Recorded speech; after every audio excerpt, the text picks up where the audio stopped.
देश धर्म पर मिटने वाला, देश धर्म पर मिटने वाला शेर शिवा का छावा था। महापराक्रमी परम प्रतापी एक ही शंभू राजा था, एक ही शंभू राजा था, एक ही शंभू राजा था। अरे या शंभू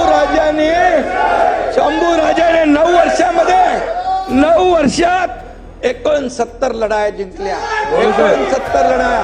अरे लाज वाटली पाहिजे हे पाणी वळायला। आणि तुम्ही या ठिकाणी 69 लढाया जिंकल्या आणि या औरंगजेबाने आपली मंदिरं तोडली, मंदिरं तोडून टाकली, आया बहिणींचा अत्याचार केला, आया बहिणींचे बलात्कार झाले। आणि असा हा माणूस हा औरंगजेब, या औरंगजेबचं बापाला कैद केलं, मुलाला मारून टाकलं, 27 लोकांना मारलं। हा क्रूर